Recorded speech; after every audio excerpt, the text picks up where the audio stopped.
In terms of actions, is the U.S. working with NATO? What's the president's approach right now in response to what occurred over the weekend? Sure. Well, first let me say the president was briefed.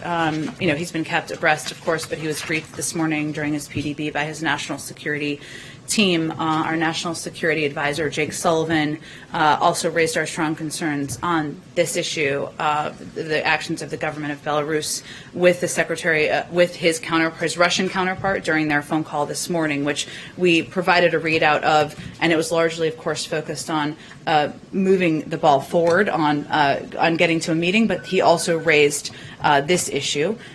We certainly, since you gave me the opportunity to do this, condemn the Lukashenko's regime's ongoing harassment and arbitrary detention of journalists simply for doing their job.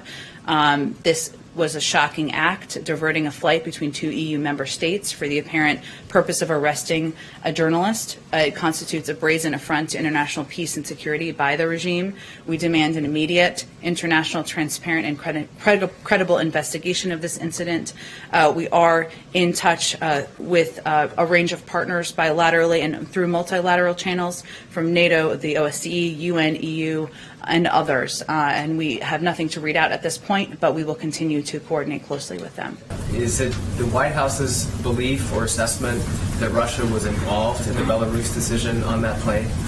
I wasn't trying to jump to that conclusion, only to convey that, as Kelly noted, there has been a close relationship. And so as we're discussing ways we can engage to convey our point of view on the actions by the government of Belarus, that we're going to do that through many channels. Our ambassador in Belarus has also conveyed that directly.